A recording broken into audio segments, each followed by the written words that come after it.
위안부 피해자 이용수 할머니가 퀸즈 칼리지에 위치한 홀로코스트 센터를 방문했습니다. 뉴저지 팰리세이즈 팍 민주당 위원회가 마이클 폴라라 위원장을 해임했습니다. 오바마 대통령이 이르면 이번 주 안에 새로운 대북 제재 행정명령을 발동할 것으로 보입니다.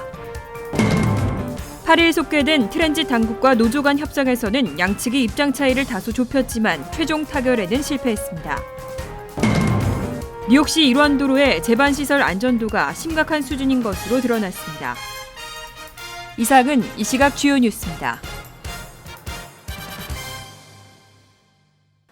여러분 안녕하십니까? KBN 뉴스입니다. 위안부 피해자 이용수 할머니가 퀸즈 칼리지에 위치한 홀로코스트 센터를 방문하고 동북아 역사 인턴십 프로그램에 참가 중인 학생들을 만났습니다. 이용수 할머니는 앞으로는 전쟁으로 인해 여성들이 피해를 입는 일이 없도록 자신이 직접 여성 인권을 위해 노력하겠다고 밝혔습니다. 보도에 정세진 기자입니다. 퀸즈 칼리지에 위치한 쿠퍼버그 홀로코스트 센터. 독일에 의해 자행된 유태인 학살을 기억하기 위해 설립된 곳입니다. 오늘 오전 일본군 위안부 피해자 이용수 할머니가 이곳을 찾았습니다. 시민참여센터와 홀로코스트 센터가 함께 진행하고 있는 일본의 전쟁 범죄를 알리는 동북아 역사 인턴십 프로그램에 참가한 학생들을 만나기 위해서입니다. 그동안 프로그램을 통해 배워오던 위안부 피해자 할머니를 직접 마주한 학생들. 이용수 할머니의 생생한 증언을 듣는 내내 안타까운 마음을 금할 수가 없습니다. 이용수 할머니는 학생들에게 앞으로 위안부 이슈 해결을 위해 관심과 노력을 당부했습니다. 또 여성 인권을 위해 자신도 더욱 노력하겠다고 밝혔습니다. 산 역사를 공부를 하시기 바라고 학생 여러분께 기대를 하겠습니다. 제가 이제는 성폭력 뿌리를 뽑는 여성 인권 운동가로서 제가 나섰습니다. 여러분 어떻습니까? 힘을 주십시오.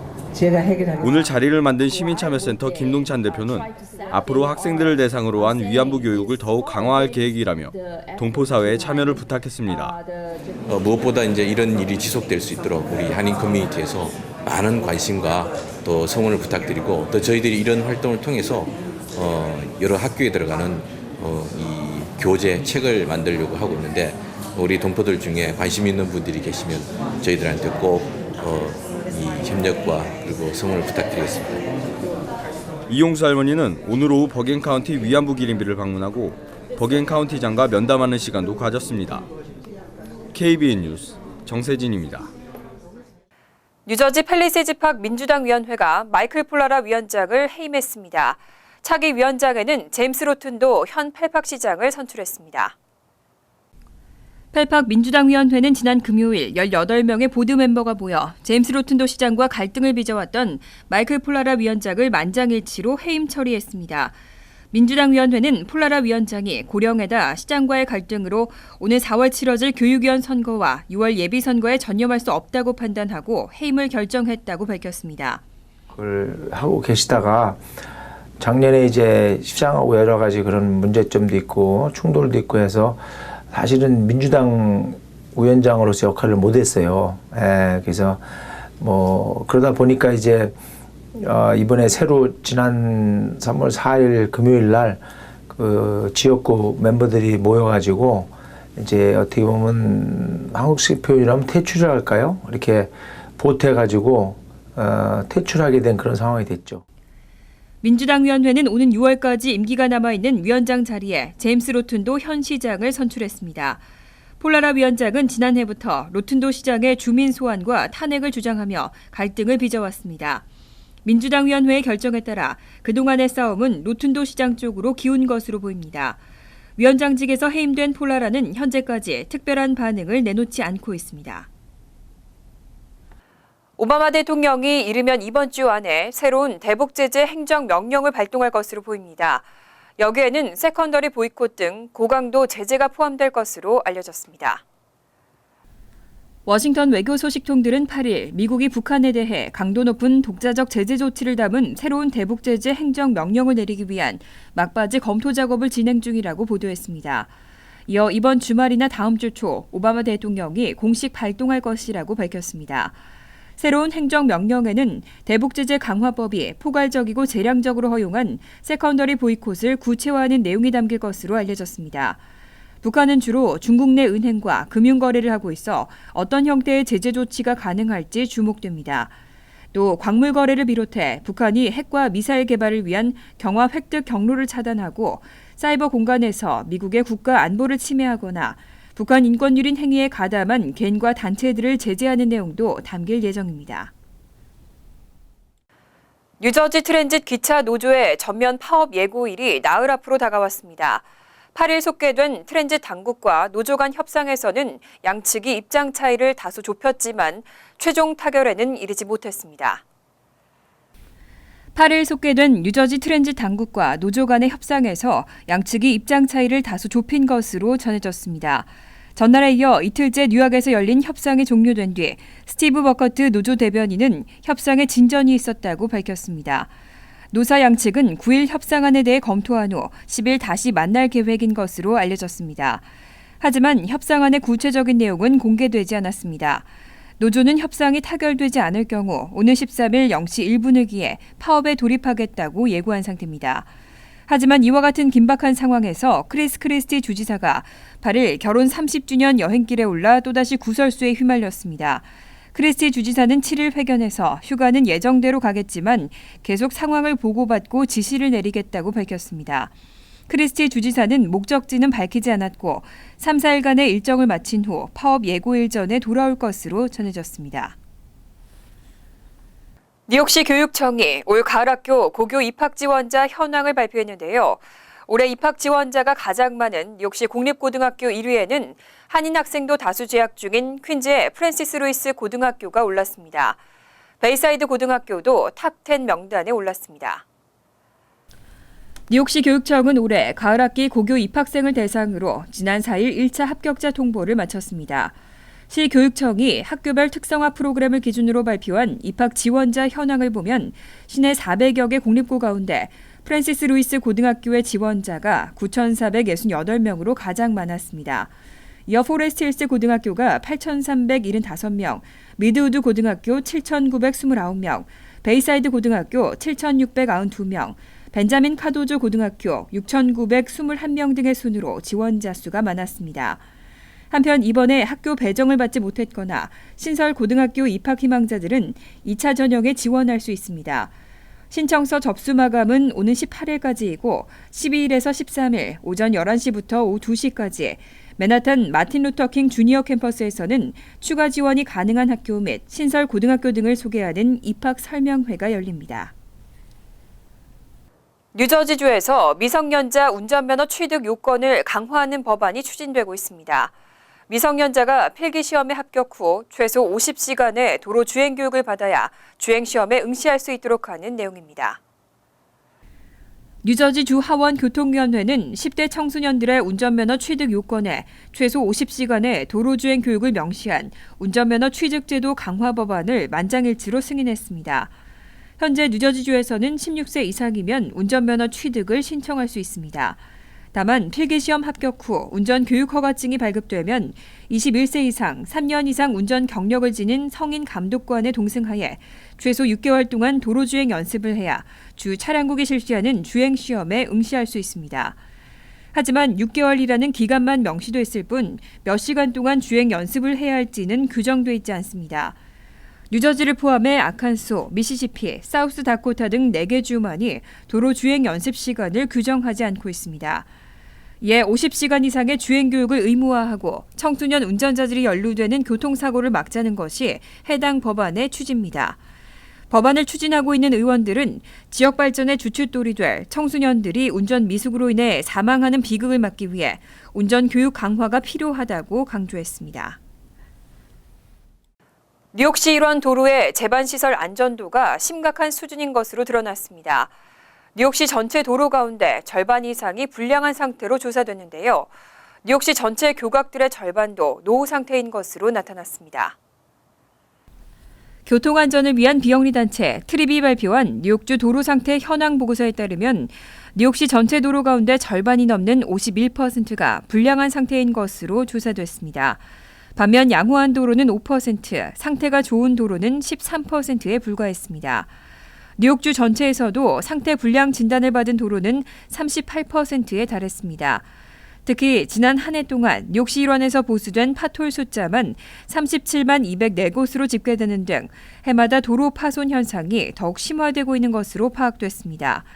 또 뉴욕시 일원 각 도로들을 잇는 교각들의 안전성에도 큰 문제가 있는 것으로 조사됐습니다. 뉴욕시 5개 보론에 설치되어 있는 전체 교각 가운데 안전성에 영향을 미치는 구조적 문제가 전체의 9%인 531개 교각에서 발견됐습니다. 또 전체의 절반에 가까운 2,776개 다리는 노후 상태인 것으로 조사됐습니다. 이와 같은 문제로 지난 2010년부터 2014년 사이 뉴욕시 일원 도로에서 발생한 교통사고로 인한 사망자 수는 5,775명에 달했습니다. 연평균 1,155명에 이르는 것으로 조사됐습니다. 연방통신위원회가 저소득층 인터넷 비용 지원을 추진하고 있습니다. 연방정부의 라이프라인 지원금을 인터넷까지 확대하는 내용입니다. 연방통신위원회가 10일 발표할 3월 공개회의 안건에는 연방정부가 저소득층 가정의 집전화 또는 휴대전화 요금의 일부를 보조하는 라이프라인 지원금을 인터넷까지 확대하는 방안이 포함될 계획입니다. 라이프라인은 현재 연방 빈곤선 135% 이하 등 자격을 갖춘 저소득층에 한해 월 $9 25센트를 지원하고 있습니다. 지난해 연방통신위원회는 규정 개선을 위한 첫 절차인 규정 개선 추진안을 표결에 붙이고 승인했습니다. 관계자는 이번 규정 개선이 올해 최우선 과제라고 설명했습니다. 이번 규정 개선안이 통과될 경우 인터넷 요금 보조를 별도로 신청하면 인터넷 또는 휴대전화 요금에 대한 할인을 받게 됩니다. 단 인터넷 서비스가 집전화나 휴대전화 둘 중 하나의 서비스와 묶여 있어야 하고 보조금은 한 가구당 1개 서비스에 대해서만 받을 수 있습니다. 한편 라이프라인과 연계된 통신사는 저소득층에 인터넷 기본 서비스와 속도 제공을 보장해야 합니다. 잠시 후 KBN 뉴스가 계속됩니다.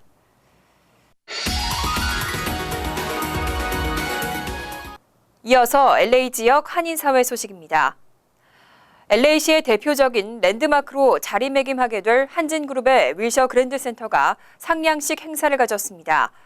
남은 기간 동안 차질 없이 공사를 진행하고 예정대로 2017년 상반기에는 완공될 수 있도록 하겠다고 밝혔습니다. 조한규 기자가 그 현장을 다녀왔습니다.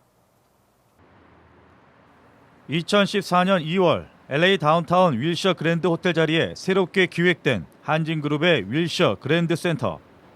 현재 60%의 공정이 진행되고 있는 가운데 오늘 각계각층의 관계자들과 현장 공사 인력 등 800여 명이 참석한 가운데 윌셔 그랜드 센터의 상냥식 행사가 개최됐습니다.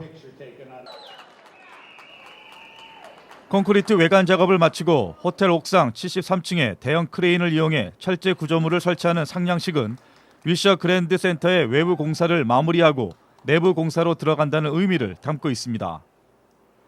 윌셔 그랜드 센터의 높이는 오는 9월 마무리될 첨탑까지 합하면 1099피트로 LA시에서 가장 높은 랜드마크로 자리매김하게 됩니다. We poured 21,000 cubic yards in February of 2014, and our prediction was to get to this day exactly 2 years later. We're right on that date. So we're right on schedule to complete the project with a dedication in March of 2017. 윌셔 그랜드 센터 공사를 맡고 있는 터너 건축회사 측은 수개월 내 현재 800명의 공사 현장 인력을 1,000명으로 늘려 공사에 박차를 가할 것이라고 설명했습니다. 윌셔 그랜드 센터가 완공되면 LA뿐만 아니라 LA 한인 동포 사회에도 적지 않은 파급 효과가 기대되고 있습니다. 항상 여기 LA 시장님도 어디서 연사를 하실 때 우리 이 호텔이 LA의 랜드마크가 될 것이라고 항상 말씀을 하셨고 저희 또한 저희 국민들이 자랑스러워할 수 있는 그런 호텔이 되고 그런 대한항공이 되도록 노력을 하겠습니다. 2017년 상반기에 완공될 윌셔 그랜드 센터가 LA시에서 한인 동포 사회의 위상을 높이고 LA시와 한국과의 협력 사업의 이정표가 될 수 있기를 기대해 봅니다. TBK 뉴스 조한규입니다. 월드리포트입니다. 올 초 중국 주가가 급락하면서 중국 아줌마 부대, 이른바 다마 부대가 금은방에 대거 등장했습니다. 금이 대체 투자처라는 인식이 퍼지면서 중국인들의 금에 대한 사랑이 다시 불붙고 있습니다. 최근 금은방에 중국의 아줌마인 따마 부대가 다시 등장했습니다.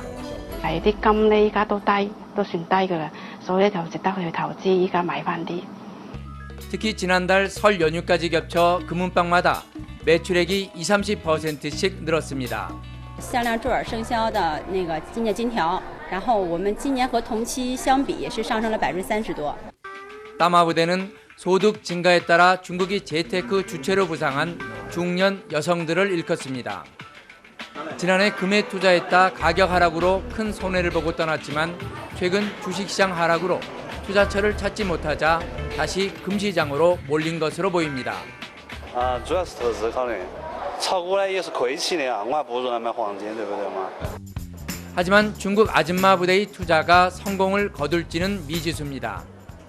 월스트리트 저널은 올 들어 금값이 상승세를 보이고 있지만 이런 흐름이 오래 지속되지 않을 것이라고 보도했습니다. 달러화 강세가 지속되면 금값 상승에 한계가 있을 것이란 분석입니다. 간추린 소식입니다. 재외동포재단이 한인회 등록제를 추진합니다. 조규형 재외동포재단 이사장은 7일 아프리카에서 열린 특강에서 올해부터 해외에서 활동 중인 한인회들을 대상으로 등록제를 시행하겠다고 밝혔습니다.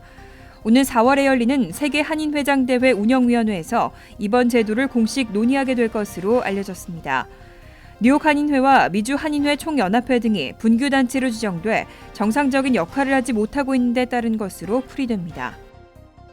뉴저지 종업원 유급병과 의무화 법안이 재추진됩니다. 상원 예산세출위원회는 7일 종업원 유급병과 의무화 법안을 가결시키고 본회의에 넘겼습니다.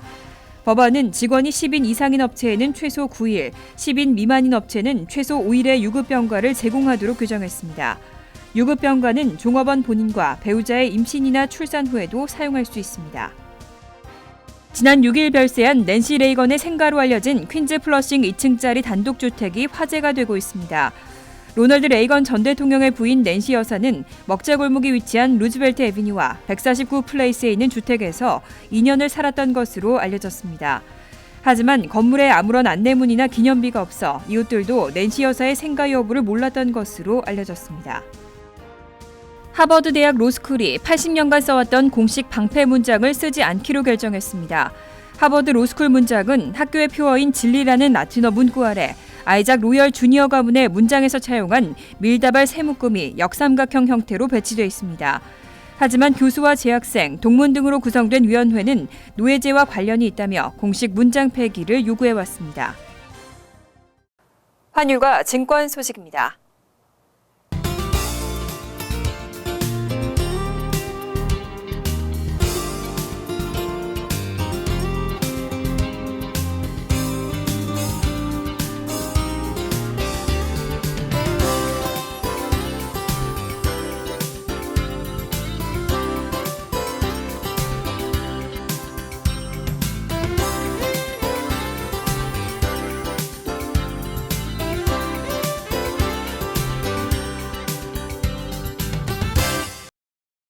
이어서 날씨입니다. 목요일은 기온이 더 오르고 포근하겠지만 밤에는 곳에 따라 비가 오겠습니다. 낮 최고 기온은 76도, 섭씨 24도, 밤 최저 기온은 58도, 섭씨 14도로 예상됩니다. 금요일은 대체로 화창하겠지만 밤에는 춥겠습니다. 토요일은 가끔 구름만 끼겠고 역시 밤에는 춥겠습니다. 이상으로 KBN 뉴스를 마칩니다. KBN과 함께 즐거운 저녁 되시기 바랍니다.